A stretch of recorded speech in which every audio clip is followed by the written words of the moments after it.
নমস্কার বন্ধুরা, welcome to ST unique sports. বন্ধুরা, এই ভিডিওতে আমরা কথা বলবো কিছু ফুটবল আপডেট নিয়ে, যেখানে ইস্ট বেঙ্গলকে নিয়ে বেশ কিছু বড় আপডেট শেয়ার করার রয়েছে, হায়দ্রাবাদ ম্যাচ নিয়ে কথা বলার রয়েছে, এছাড়া আইএসএলে অত্যন্ত জনপ্রিয় একজন কোচ রোকা, তাকে নিয়ে কিন্তু বড় আপডেট শেয়ার করার রয়েছে এই ভিডিওতে। তাই ভিডিও শুরু করার আগে একটাই রিকোয়েস্ট, চ্যানেলে যারা প্রথমবারের জন্য এসেছো মনে করে চ্যানেলটাকে সাবস্ক্রাইব করে নাও, তাহলে তোমাদের প্রিয় দলের খেলার সমস্ত আপডেট তোমরা এখানে পেয়ে যাবে। তো চলো আর দেরি না করে ভিডিও শুরু করা যাক। তো শুরুতেই যদি আমরা কথা বলি একটু আইএসএল নিয়ে, তো কালকে মোহনবাগান অসাধারণ ফুটবল খেলেছে, প্রচুর পরিমাণে তারা চান্স ক্রিয়েট করেছে, কিন্তু ম্যাচের ফলাফল ডিমি পেট্রাটোসের একমাত্র গোলেই হয়েছে এবং দ্বিতীয়বারের জন্য back to back league shield জিতে নিল মোহনবাগান সুপার জায়েন্ট। এবং ডিমি পেট্রাটোসের কথা অবশ্যই বলতে হয়, এই সিজনে একদমই ছন্দে ছিল না ডিমি পেট্রাটোস, সে নিজেও বুঝতে পারছিল। এক প্রকার কিছু সমর্থক তো গো ব্যাক স্লোগান তুলেই দিয়েছিল যে ডিমিকে রাখার দরকার নেই, তাকে ছেড়ে দেওয়া হোক, কিন্তু ডিমি নিজের উপর ভরসা রেখেছিল। কালকে গোল করার পর তার সেলিব্রেশন তো এক কথায় অসাধারণ ছিল। তার সাথে সাথে সে যে দলটাকে কত ভালোবাসে, সমর্থকদের কতটা ভালোবাসে, কালকে তাকে দেখে বোঝা গেছে। মাঠের মধ্যেই কিন্তু সে কেঁদে ফেলেছিল এবং তাকে যখন ম্যাচ শেষে জিজ্ঞাসা করা হয় যে কি বার্তা রয়েছে, তো সেক্ষেত্রে সে শুধুমাত্র সমর্থকদের দিকে তার হাতের ইশারা দেখিয়ে দেয় যে আমার কিছু বলার নেই, যা বলার সমর্থকরাই বলবে। এবং সমর্থকদের এই সেলিব্রেশন দেখেই বুঝতে পারছো যে কতটা আমি খুশি হয়েছি। তো এরকম বিদেশি পাওয়া সত্যি ভাগ্যের ব্যাপার। কত বিদেশি আসে, কত বিদেশি যায়, কিন্তু এই যে প্রত্যেকটা সমর্থকের মনের মধ্যে যে জায়গা করে নেওয়া, সেটা কিন্তু অত্যন্ত কঠিন কাজ। এবং বড় ম্যাচের প্লেয়ার ডিমি, সেটা সে আবার প্রমাণ করলো। ডুরান্ড কাপের ফাইনালে ইস্টবেঙ্গলকে হারিয়ে ট্রফি জেতা, সেখানে ডিমির গোল ছিল। বেঙ্গালুরুকে হারিয়ে আইএসএলের ট্রফি জেতা, সেখানে ডিমির জোড়া গোল পেনাল্টি থেকে আবার গোল ছিল এবং ব্রিলিয়ান্ট পারফরমেন্স ছিল। লাস্ট ইয়ার শিল্ড ফাইনাল ম্যাচেও কিন্তু ডিমির অ্যাসিস্ট ছিল, আর কালকে যেখানে শিল্ডের অন্যতম গুরুত্বপূর্ণ ম্যাচ, সেখানেও ডিমির গোল। তো সবসময় বড় ম্যাচে ডিমি জ্বলে ওঠে, সেটা আবারও প্রমাণ করলো। আর মানে ডিমিকে নিয়ে বলে বোঝানোর কিছু ভাষা নেই, তোমরা সকলেই জানো ডিমি আমার প্রচুর প্রচুর পছন্দের একজন প্লেয়ার। এমন কিছু প্লেয়ার থাকে সেগুলো মানে দারুণ দারুণ পছন্দের প্লেয়ার। মোহনবাগানের ক্ষেত্রে ডিমি খুব পছন্দের প্লেয়ার, উড়িষ্যার হুগো আমার খুব পছন্দের প্লেয়ার, মুদ্রাটা ফল খুব পছন্দের প্লেয়ার। তো ডিমির এরকম পারফরমেন্স, নেমে সুপার সাব হওয়া, মানে একটা কালকে খুবই খুবই আনন্দের দিন গেছে। এবং কালকে যারা ভিডিওটা দেখেছো, যে কি বলবো, গলা কাঁপছিল রীতিমতন, যে মানে বলার ভাষা নেই। এই আনন্দগুলো ভাগ করে নেওয়া যায় না। লাস্ট ইয়ার ইস্টবেঙ্গল যখন সুপার কাপ চ্যাম্পিয়ন হয়েছিল, তখন মানে ওই যে ভাষা হারিয়ে যায় না বলে, সেই রকমই একটা অবস্থা হয়েছিল। কালকেও সেটা ছিল। মোহামেডান যখন মানে আই লিগ চ্যাম্পিয়ন হয়েছিল, সেদিনও প্রচুর প্রচুর আমি আনন্দ করেছিলাম। তো কালকের দিনটা প্রচুর আনন্দের ছিল এবং খুব ইচ্ছা রয়েছে, যদি সব কিছু ঠিকঠাক থাকে, গোয়া এবং মোহনবাগানের যেটা মানে শিল্ড দেওয়া হবে মোহনবাগানকে, সেই ম্যাচে আমার মাঠে থাকার প্রচুর প্রচুর ইচ্ছা আছে। তো দেখা যাক সেদিন যেতে পারি কি না। আর তোমরা কারা কারা সেই দিন মাঠে থাকছো অবশ্যই কমেন্টে জানিও।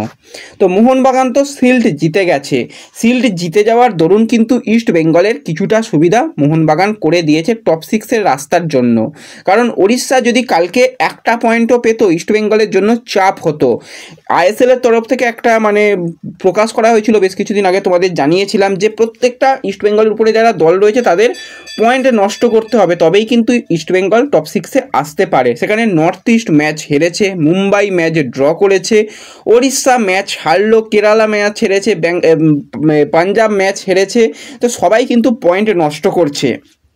এই জায়গাতে কালকে ওড়িশাও পয়েন্ট নষ্ট করেছে এবং ওড়িশার গোল ডিফারেন্স ভালো ছিল, +6 ছিল, সেখানে একটা গোল হজম করার জন্য একটা +7 ছিল, সেখান থেকে +6, একটা গোল যেহেতু হজম করতে হয়েছে।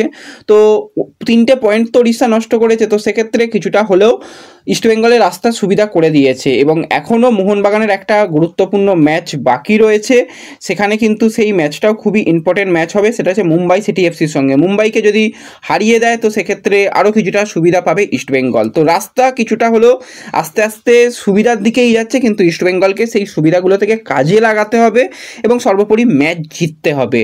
তো ইস্টবেঙ্গলের পরবর্তী ম্যাচ মাত্র 2 দিন বাদে, আজকে 24 তারিখ, কাল বাদ পরশু কিন্তু ইস্টবেঙ্গল ঘরের মাঠে খেলতে চলেছে হায়দ্রাবাদ এফসির সঙ্গে। তো টিকিট নিয়ে অনেকে জানতে চাইছিলে, দেখো টিকিট কিন্তু অফিসিয়ালি ছেড়ে দেওয়া হয়েছে, তোমরা বুকমাই শো থেকে টিকিট কেটে নিতে পারো। কালকে অনেকে রিডিম করেছো, আজকেও রিডিম করা যাবে, কালকেও করা যাবে, এমনকি ম্যাচের দিনও করা যাবে। ভিআইপি ওয়াইবিকে স্টেডিয়ামে যেটা গেট 1 রয়েছে সেখান থেকে কিন্তু টিকিট রিডিম করা যাচ্ছে, আর ম্যাচের দিনও টিকিট রিডিম করা যাবে। স্ক্রিনে দিয়ে দিলাম, সেখান থেকে কিন্তু তোমরা টিকিট রিডিম করে নাও এবং সেখান থেকে গিয়ে টিমকে সাপোর্ট করো। অস্কার জানিয়েছে যে প্রত্যেকটা ম্যাচ আমরা জেতার জন্য চেষ্টা করব, সমর্থকরা যত মাঠে আসবে, যত বেশি এসে আমাদের জন্য সাপোর্ট করবে, ততই ভালো হবে। তো অবশ্যই প্রত্যেকটা সমর্থকের উচিত জয়ের হ্যাট্রিক করার সুযোগ ইস্টবেঙ্গলের সামনে, তো অবশ্যই টিমকে গিয়ে সাপোর্ট করো। আর কালকে মোহনবাগান যেরকম সাপোর্ট পেয়েছিল, অসাধারণ সাপোর্ট পেয়েছিল, কালকে যেখানে India Pakistan high voltage match, সেখানে মোহনবাগান সমর্থকরা মাঠ ভরিয়েছিল। কালকে 56,997 এরকম 57,000ই ধরো, 57,000 সমর্থক মাঠে উপস্থিত হয়েছিল। মাঠের পরিবেশ দেখেছো, এক কথায় অসাধারণ ছিল। তো হায়দ্রাবাদ ম্যাচে কেন 20,000 30,000 সমর্থক হবে না ইস্টবেঙ্গলের? অবশ্যই তোমরা গিয়ে একটু সাপোর্ট করো, অন্তত 20,000 সমর্থক তো মাঠে থাকা দরকার এবং হায়দ্রাবাদ ম্যাচ জেতা দরকার ইস্টবেঙ্গলের জন্য, কারণ সামনে আরও অনেক কঠিন ম্যাচ রয়েছে। তার আগে হায়দ্রাবাদ ম্যাচ জিতলে অনেকটাই মনোবল ফিরে পাবে ইস্টবেঙ্গল। এবার হায়দ্রাবাদ ম্যাচের প্রস্তুতি কিন্তু আজ থেকেই শুরু করে দিচ্ছে ইস্টবেঙ্গল প্লেয়াররা। সেখানে কিন্তু সবথেকে যে প্লেয়ারের দিকে নজর থাকবে সেটা হচ্ছে রিচার্ড। সে কিন্তু অনেকটাই ফিট হয়ে গেছে, যেরকমটা আপডেট জানা যাচ্ছে আজকে থেকে কিন্তু রিচার্ড অনুশীলনে যোগদান করবে এবং হায়দ্রাবাদের ম্যাচে তার খেলার সম্ভাবনা অনেক অংশই রয়েছে। তো ডিমির সঙ্গে মেসির একটা আমরা ভালো জুটি দেখতে পাচ্ছি, তার সাথে রিচার্ডকে জুড়ে দিলে আক্রমণের ধার আরও অনেকটা বাড়বে। তো সেক্ষেত্রে মেসির সঙ্গে রিচার্ডের একটা জুটি তৈরি করার চেষ্টা কিন্তু অস্কার অবশ্যই করবে, কারণ দুজনই সেকেন্ড স্ট্রাইকার পজিশনে খেলতে পারে। তো সেকেন্ড স্ট্রাইকার দুজন, আর ওপরে যদি ডিমিকে রেখে খেলা যায় তো দারুণ কিন্তু একটা আক্রমণ ভাগ তৈরি হবে, সেটাই করার চেষ্টা করবে, কারণ এএফসিতে এই রকম একটা আক্রমণ ভাগের জুটি কিন্তু দরকার ইস্টবেঙ্গলের রয়েছে। তো অবশ্যই নজর থাকবে যে রিচার্ড আজকে কীরকম পারফরমেন্স করে।